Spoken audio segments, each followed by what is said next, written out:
Would you like to play? Come on. It's easy. 52 cards, neatly arranged by suit and rank. Alone, their value is little more than the number or face with which each is stamped. But let them dance on green felt. Let them be touched by hands that know how to coax the connections, by a mind that can choreograph perfection from the devilish swirl of infinite possibility. And suddenly, 52 separate soldiers become an unforgiving army of kings and queens, deuces and jacks, aces and nines. Then their value is measured in treasure, in hopes and hardship, in wasted lives, in broken men. Come on. It's easy. Let's play.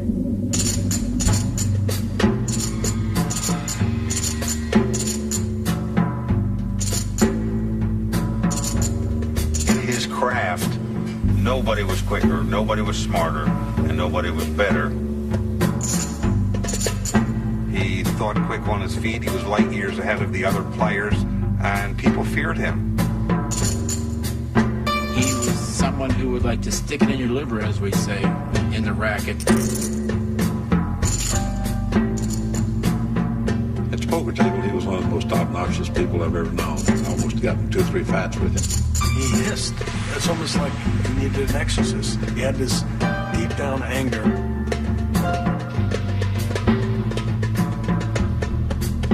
Away from gambling, he was totally a different person.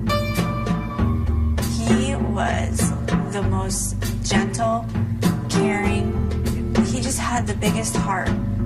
He was generous to a fault. Money just sifted through his fingertips just like sand through a timer. He would come in the house with rubber bands around $100 bills, and there'd probably be 20,000 in each, or 10,000, 10,000. He would supply the cocaine. At one time, he'd run in a huge rock, size it like a bowling ball. I was talking to him about the drugs. He said, I like what drugs do for me. You'd see him sometimes where he'd been up all night, his eyes are red and circles, and there's blood coming out of his nose. He just did things in a huge, huge way, whatever it was. Playing, snorting, nobody could keep up with him.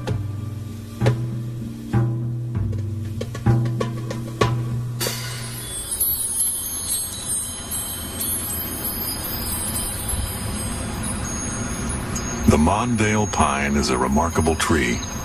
Tall, sturdy, strong. It somehow pulls life from dry desert soil. Ironic that a man who was small of stature and who struggled with personal weakness should find peace beneath a Mondale's sheltering boughs. This is Palm Cemetery, Las Vegas, Nevada. A simple stone marks the final resting place of the man most considered the greatest poker player who ever lived, Stu Ungar.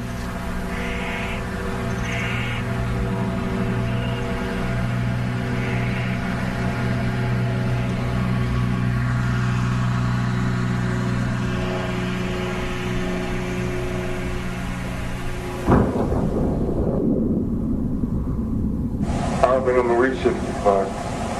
Because I put a lot of wear and tear on myself. You know, when I do it's only bad to myself. I'm very good to other people, you know what I mean?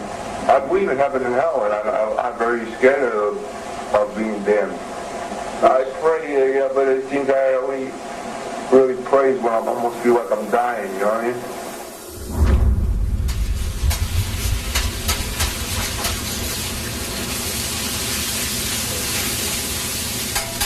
I don't think anybody is in his class.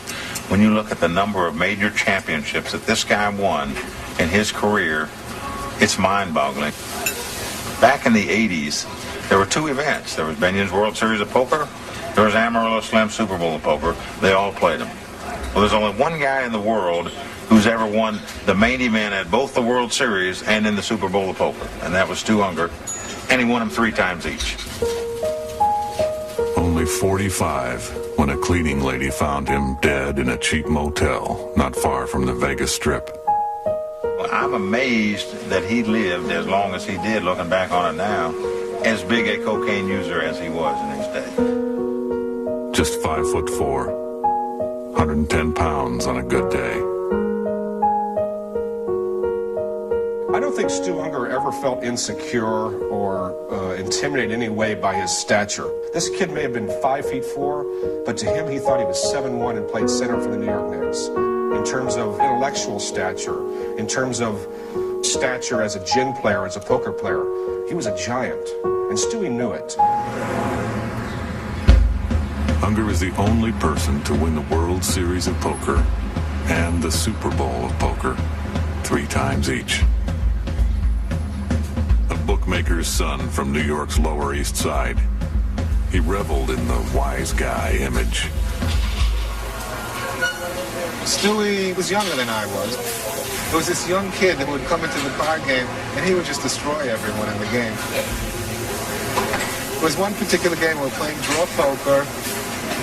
When it came to bet, Stewie turned to us and said, "Oh, you have 4 to a flush, you have 2 pairs, probably middle pairs, something like 8s and 9s," and it was 100% right.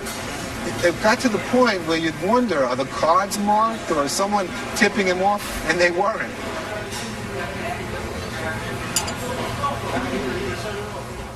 Others say he was a gentle and generous soul, a good husband, a devoted dad. He wanted family. Family meant so much to him. Maybe he didn't have it with his mom and his dad. That's where his softness came. Children. The very last time that I saw my dad, I just said, "Dad, you know I love you and I'm very proud of you as my dad and I just want you to know that." And he was like, "Oh, honey," he goes, "that means so much to me." He goes, "because sometimes, you know, I've always thought I could have been a better dad to you, and just to hear you say that, you don't know how much that means to me." And that's the thing that I miss the most, is just those conversations and the way that we connected on that emotional level.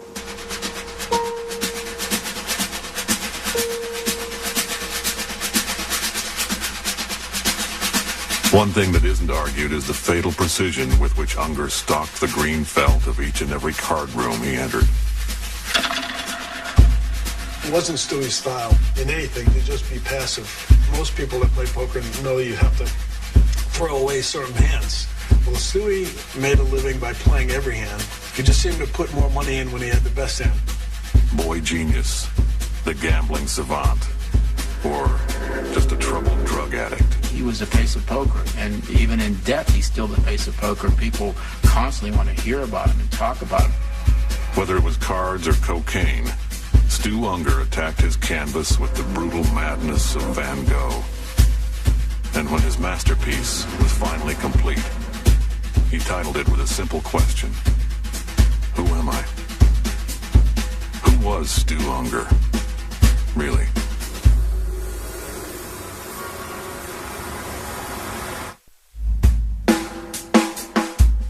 Some people approached me. They said, "We got a young kid in town that likes to play gin rummy, and I understand you play gin rummy, and we'd like to set up a game." So I said, "Sure, I'll play." They bring in this little kid. It looked like he might have weighed 90 pounds. And he was so young, it was unbelievable. I mean, I couldn't believe that's the guy I was going to be playing. He was so small, we set the table up, and they put a Coca-Cola crate in his chair, and he had to sit on the Coca-Cola crate in order to be big enough to get up to the table. And naturally, he beat me out of 40,000. That was my first introduction to Stewie Ungar.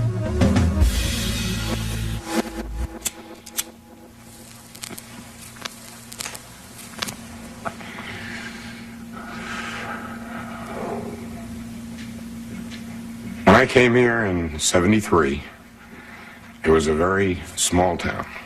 Good old boy network. Small group of people who basically ran the whole town.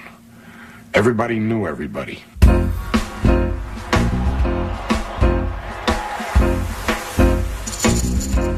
Las Vegas in the 70s. Sin City was in transition. The Rat Pack no longer ruled the Strip, and the economic boom of the 80s had yet to begin. Everything was cash. Cash or comes. Nobody that I knew of paid by check. Nobody that I knew of used credit cards. Everybody paid by cash. Everybody had cash. The perfect place for someone whose only understanding of 9 to 5 is how it might bookend an inside straight. Stu Ungar rolled into town in 1974 and was immediately at home. He looked like a baby. Had a baby face. He was very hyper. He, if he's sitting at a table, he was bouncing his leg, moving with his hands, or talking and getting up and walking around.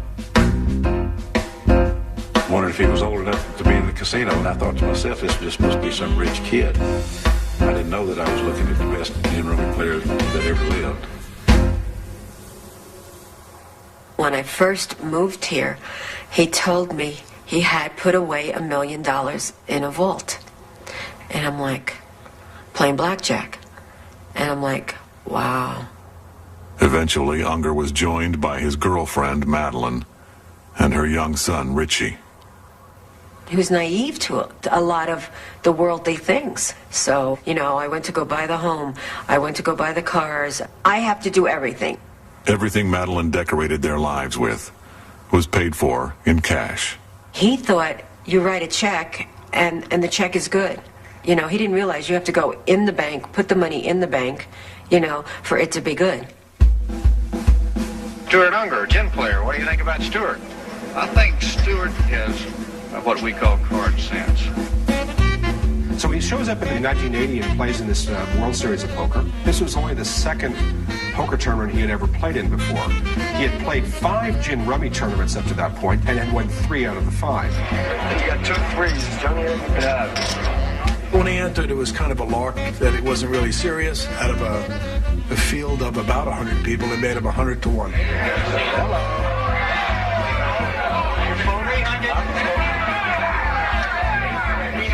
And I recall very, very vividly that an Irish bookmaker changed his line after watching Stewie and just watching him at the different tables. Made him 20 to 1, just based on watching the guy's demeanor.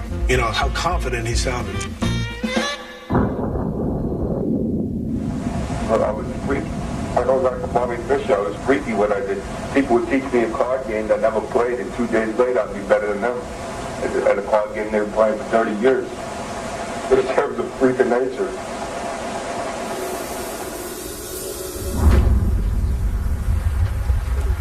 Barely 26, and Stu Ungar was already a high roller. The confidence, the attitude, the ability. The qualities that became legend were born on the streets of New York's Lower East Side. His father's name was Isidore Ungar. Isidore owned a bar on the Lower East Side of Manhattan.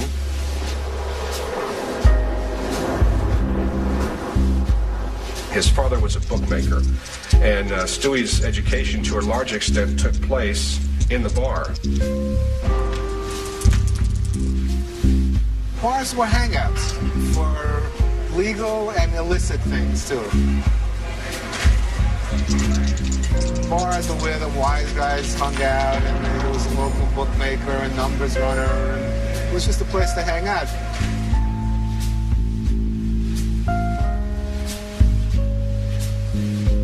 Often after school, Stewie would come to the bar, hang out in the bar, and be associated with a lot of the wise guys or people that were connected to organized crime. These essentially were Stu Ungar's mentors.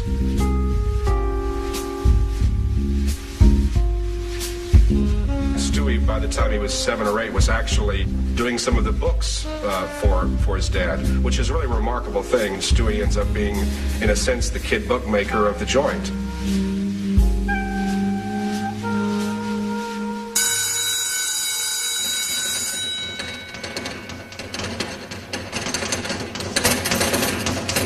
His other teachers, the ones at school, noticed Ungar's uncanny ability with numbers as well. Some suggested he was a genius. He skipped 7th grade because of his intellect, and then quit school in 10th grade, in spite of it.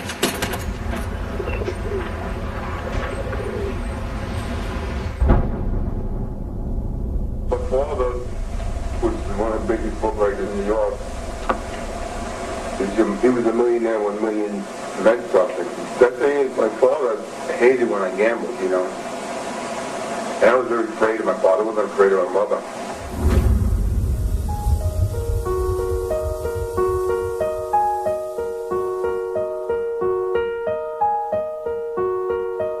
His father was an older man, so he did not really have a close relationship with his father.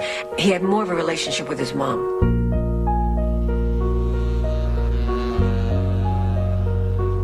After Isidore Ungar died, Stu Ungar's parents became a bunch of wise guys.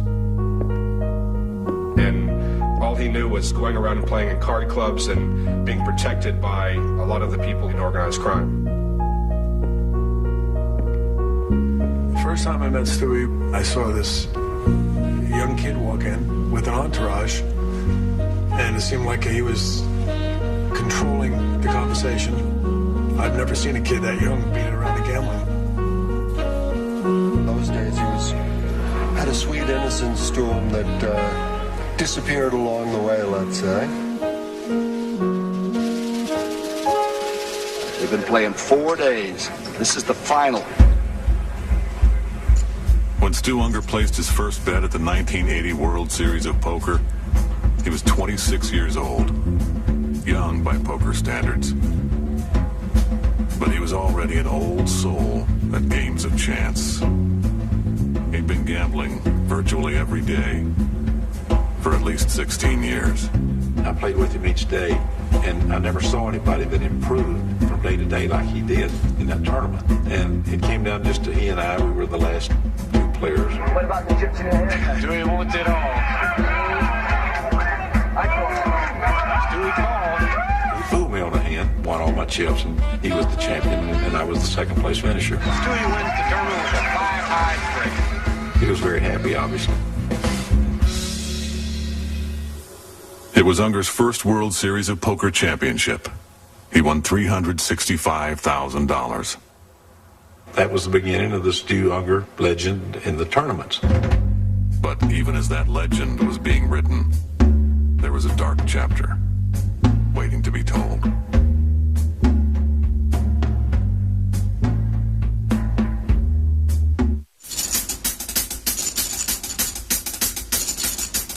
I was at Delmar Racetrack with a couple of the poker players, including Stewie, and he is starting to bet with a guy known as the Flipper.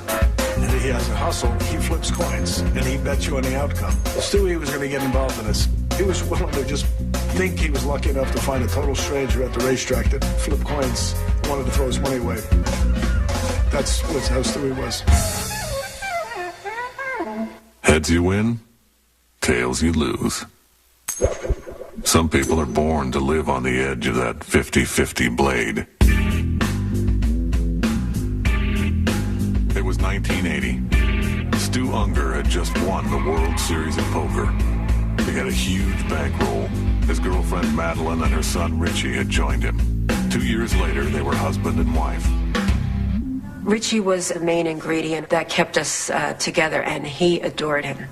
They played baseball, they played basketball, and my son was so appreciative to anything he did, and he would introduce everybody. This is my dad. This is my dad.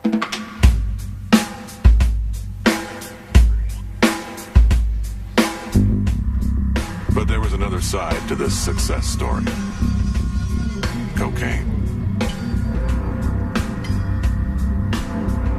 He turned to cocaine in order to fuel his ability to stay awake, to stay focused. You know, there were a lot of guys out here doing cocaine at that time, you know, especially a lot of the top poker players, because it kept you up for an extra couple days. They'd play several day sessions, marathon sessions in those days. You know, Stewie was just right in there with them. They were staying up 24 hours. He had no clue when somebody said to him, "Oh, this will keep you up." You know, at first it was fun for him, and then right after that, it wasn't fun.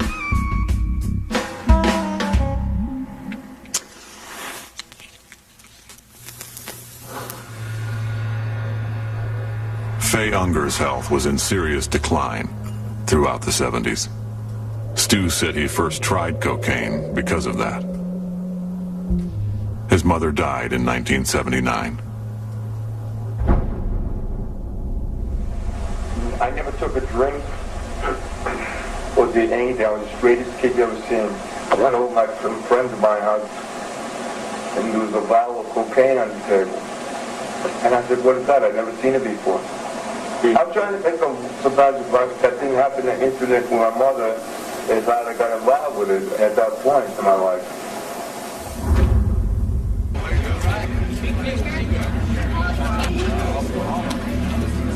He didn't have control over himself because he got so involved in the drug scene. He couldn't handle adversity, you know, and he would do things that he shouldn't do.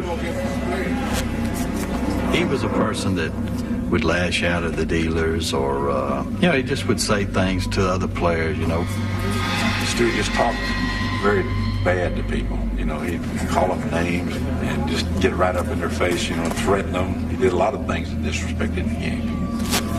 I remember that he spit on a card one time. His up card was the card that would have won him the pot before. And he started spitting on the card and told the dealer, said, I'm out, dealer, I'm out. He was so out of line, cursing at the dealer, almost spitting at her. She came standing next to me in her street clothes, and I said, what happened? She goes, oh, I just quit. I said, what happened? She goes, I'm quitting because I'm going to kick his... The drug use may help explain Ungar's bizarre and often confrontational demeanor at the table. In spite of his cocaine use, Ungar proved that his 1980 championship was no fluke. See down at the end of the table that young man in the blue jacket, blue shirt. He's a story right now. He's a defending champ. He's only 27 years old. You had Doyle Brunson, Amarillo Slim, Bobby Baldwin. Great poker players, almost icons of the game, even at that time. And for Stu Ungar to win it once, a lot of people speculated, he got lucky. Induce the club? Yeah. And the queen does it. Queens and fours, a winning hand for Stu Ungar, and he repeats as the world champion of poker. And a child shall lead him. 27-year-old Stu Ungar has again won the world championship of poker 2 years in a row. I just waited till I had a lot of bad streaks in, and I tried to just hang on until I got one good streak and just play it out. I won $300,000 about an hour when I was down to $30,000. That was it.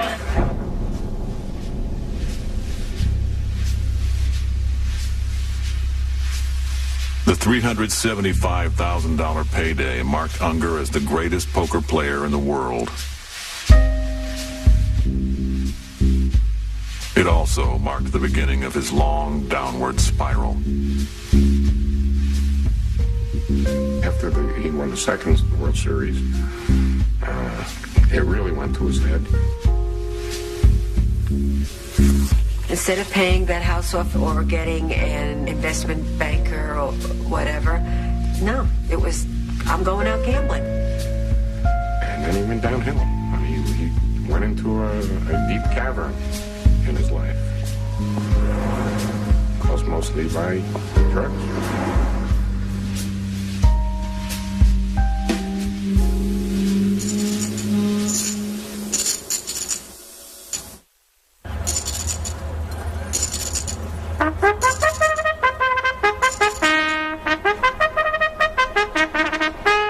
He had some bad beats like everybody encounters. He probably handled them better than most people I've ever seen.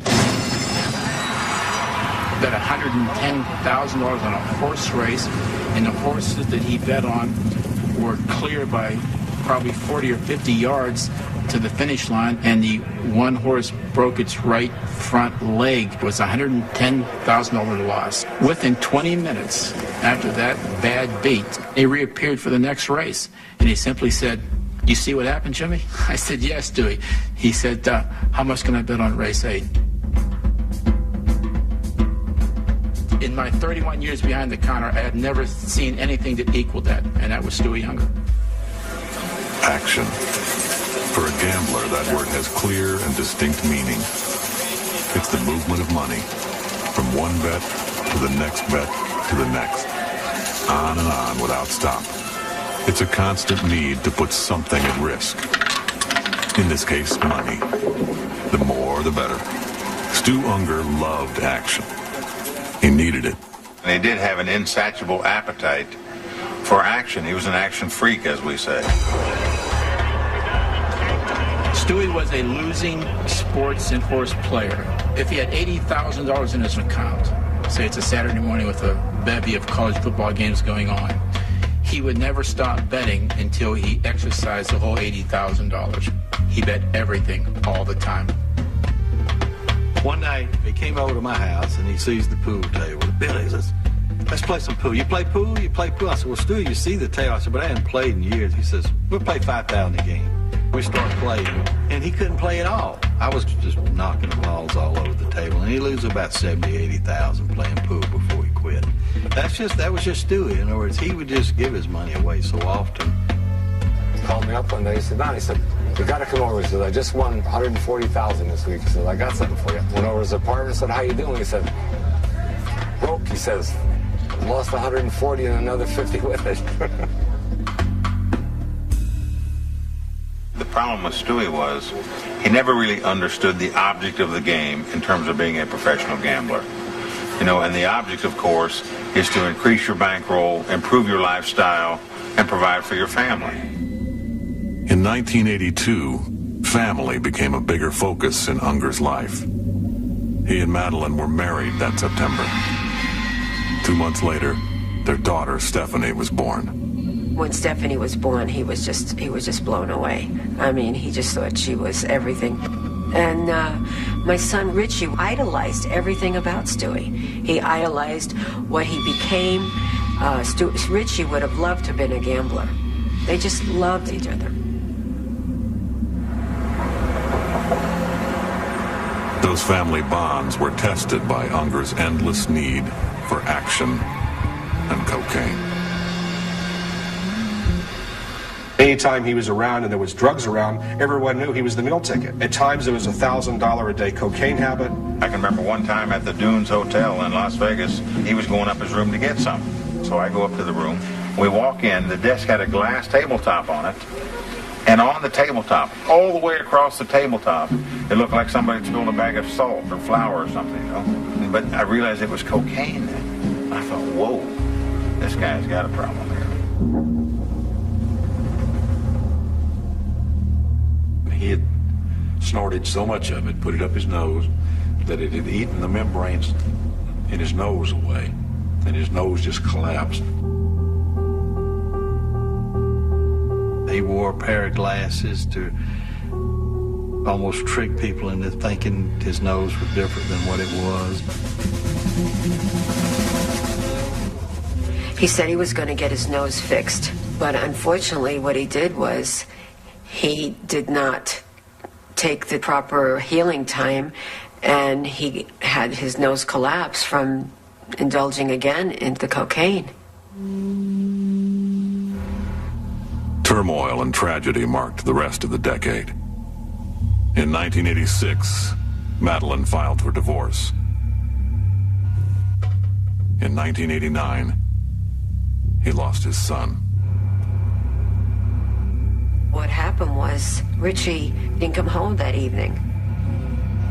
He had gone over to the Hilton Hotel.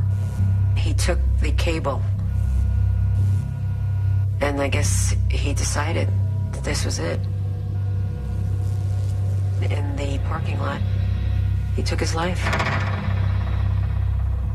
He hung himself.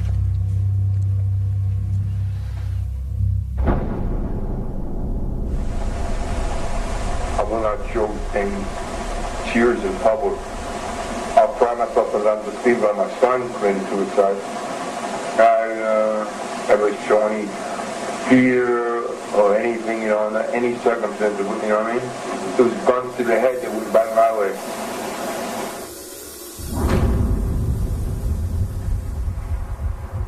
My father always blamed himself for my brother's death.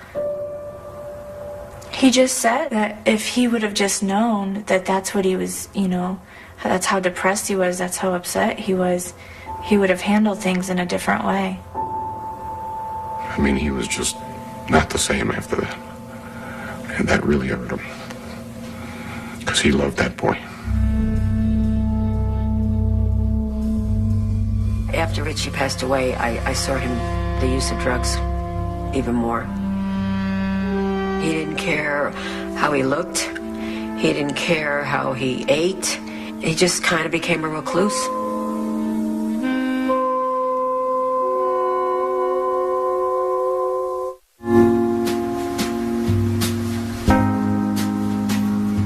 We bumped into each other at one of the hotels. And he pulled me aside. He said, "You look terrible. What's the matter with you?" I said, "I'm having some problems at home." And he went into his pocket and he handed me $10,000 in $100 bills. He said, "You need some money? Here." He said, "Whenever you can pay me back, pay me back. And if you don't pay me back, I don't care." And he walked away. Now, how many people you know will do that for you?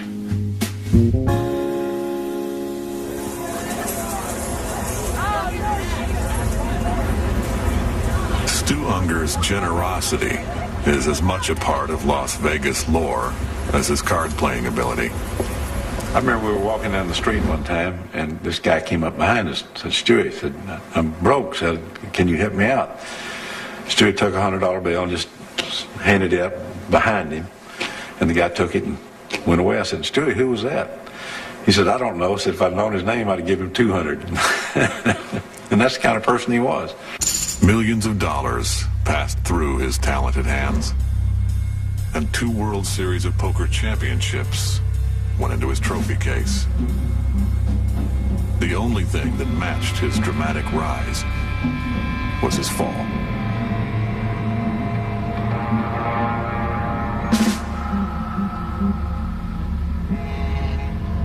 Just want to welcome everybody to the World Series of Poker. Shuffle up and deal.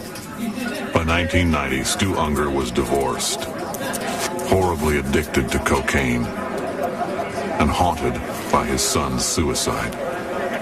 In a sense, Ungar brought as much negative baggage to the table as he did chips when he showed up at that year's World Series of Poker.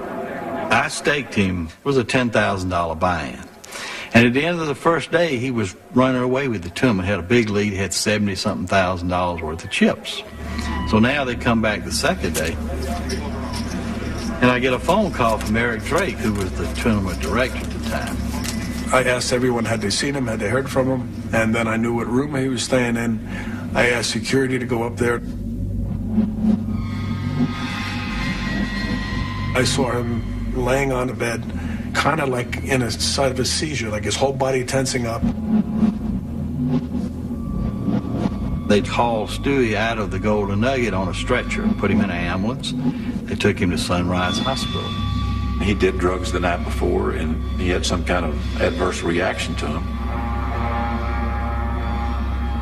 Never showed up the second day. Didn't even finish the tournament. You know, you're talking about an icon in the poker world who just fallen to the lowest rung that you could fall on the ladder. It was very sad to see. Stu Ungar, who friends say always helped the down and out, was now one of the down and out himself.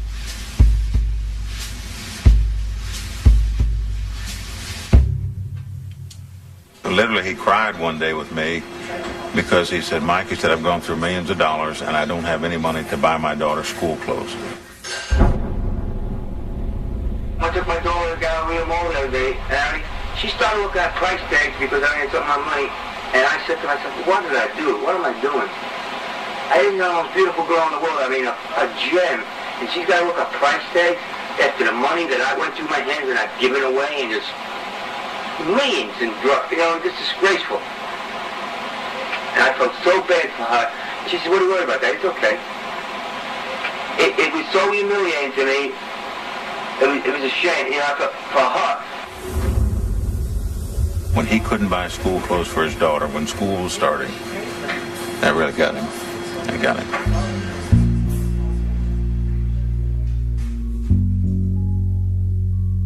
given what he had become, what happened in 1997 is all the more amazing. He came to me, he was dead broke, and he wanted me to bankroll him. And I turned him down. I said, Stuart, please, leave me alone. And he assured me he was clean as a whistle, he was ready to play, blah, blah, blah. So finally, I just I says, here, Stuart, you take this $10,000 and go put it in the tournament. And if I catch you out of that chair one time, I'm going to kill you.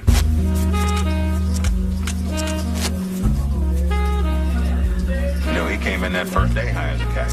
Well, I actually grabbed him and sort of shook him. I said, Stu, you got to get through the day. I said, you're going to be fine with a night's sleep and the rest of the tournament, but you got to make it through the day. And he hung on and made it through the day and just sailed right down to the final table. This is it. Heads-up poker for hard cash between Stu the Kid Ungar and John Stremp. Ungar wasn't alone on his journey to the championship table. In his pocket, next to his heart, was a picture of his daughter, Stephanie. He said that she was his inspiration. Right before the final day started, we sat down, and he told me exactly what had been happening to him for the last 2 years, but he was certain he was going to turn things around, that he was going to win the tournament and things were going to be different. He showed me the picture of Stephanie. He said, you got to ask me, I want to show this picture when I win the tournament. He didn't even assume that there was anything that could happen for him not to win the tournament. That was crazy. This could be it, ladies and gentlemen. He's ready $800,000. John calls.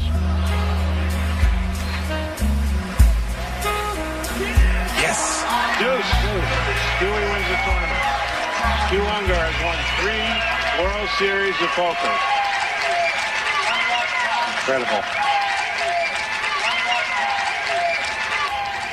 One of the greatest comebacks of any human being. Someone literally living in a homeless state, and all of a sudden the next moment he's a millionaire and a 3-time world poker champion. You're older, you're wiser, you're 43 years old. You think you're going to do things differently now? Well, I hope so, Gabe. You know, I've neglected my kids. You know, I've done a lot of stupid things myself. But I want to tell you something for a fact. There's nobody that ever beat me playing cards. The only one that ever beat me was myself. And I want my daughter's picture one more time. I love you, honey, and I'll be seeing you soon. Stu Ungar was back, but for how long?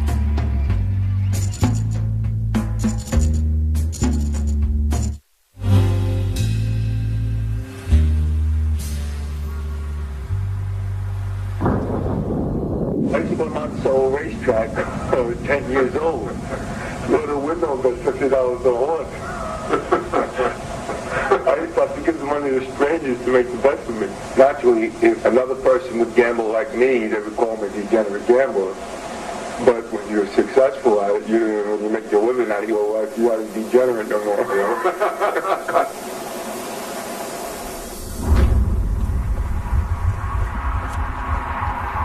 If Stu Ungar's life was guided by a Hollywood screenwriter's pen, there would be a happy ending.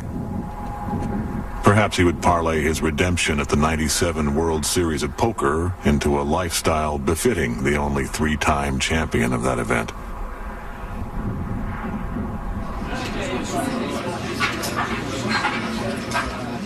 I believed so much that this really was a turnaround, because he said to me, you know, I'm clean.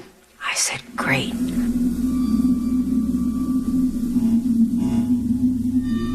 But Stu Ungar didn't live in Hollywood. He lived in Las Vegas. And he wasn't an actor. He was a professional gambler. The winner's share of the '97 World Series of Poker was $1 million. 4 months after he won it, Ungar was broke. Like with much of the rest of the money in Stu Ungar's life that he earned, it ended up pretty much in the same places. In the sports books, at the tables, in the pockets of the drug dealers. He said, Sexton, he said, remember this. He said, anybody can win a tournament. He said, defending, that's where it's at. So I know how important it was for Stewie to come back in 1998 to defend his title, you know, that he had won the previous year. I actually put the money up for him to play in 1998. The day of the tournament, He was in such bad shape, he told me 5 minutes before the tournament started, he said, Billy, he says, I'm too tired to play. Here's a man that could come and play in a tournament. It's not going to cost him a penny. And he was unable to walk from upstairs to downstairs to play in a tournament that he had just won the year before. And that's when I knew that Stu Ungar was in really bad shape.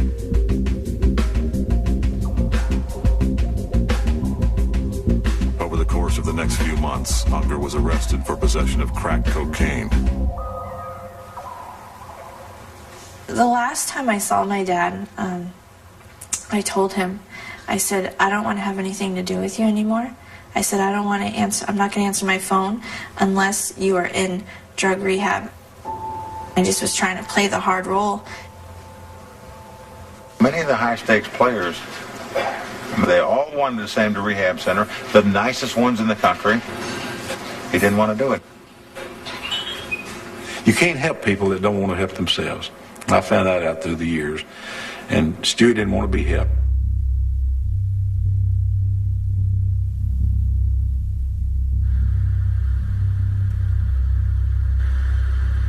On November 22nd, 1998, in this hotel, in a part of Vegas known for drug use and prostitution, Stu Ungar was found dead. The great irony of Stu Ungar's location of death is the fact that all over Las Vegas for many years he had comp suites. He lived at Caesar's Palace for a time. He had credit lines of $1 million at the Dunes. He walked into most of these casinos throughout his life as royalty. To be there in that environment at the end of his life is really the great irony and the great tragedy. I got a phone call from Don McNamee. He said, Madeline, you need to sit down. And then he told me. It was hard. Somebody called me and said, the kid died.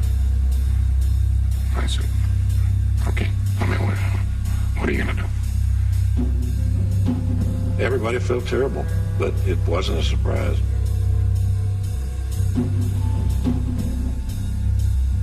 The coroner's report indicated traces of cocaine, methadone, and a prescription painkiller in Ungar's system. But under cause of death, the reason cited was a heart condition brought about by years of abuse. I regret ever doing the tough love thing. It hurts me to think that he died thinking that his daughter didn't care about him and didn't want to have anything to do with him. I wanted to tell him, no, I do still love you. I still want you in my life. That's why I'm doing this, because I want you so much, you know? So...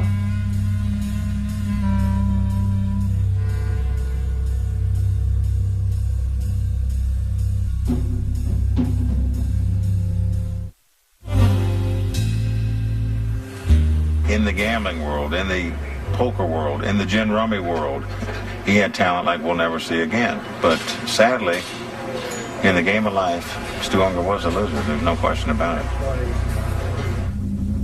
Stu Ungar's self-portrait is a complicated canvas, painted with equally balanced strokes of genius, pain, and self-abuse.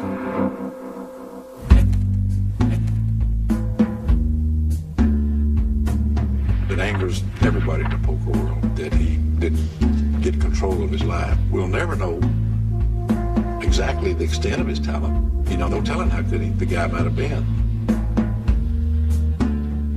The expansion of poker now and the popularity and the people making all this money, I mean, who knows what this kid would have been worth today in this environment. I just wish that he would have gotten through that era and gotten to this era. He would have been, wow, he would have been amazing. There's not a doubt in my mind, he would have been far and away the biggest superstar poker player that the world has ever seen.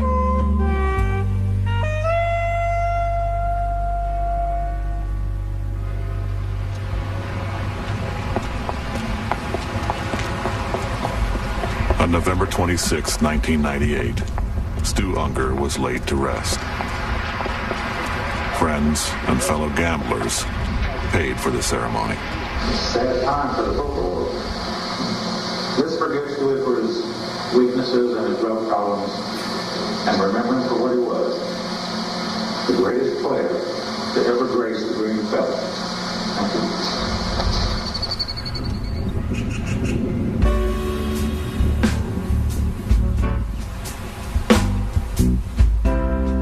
Never held what most people would call a real job.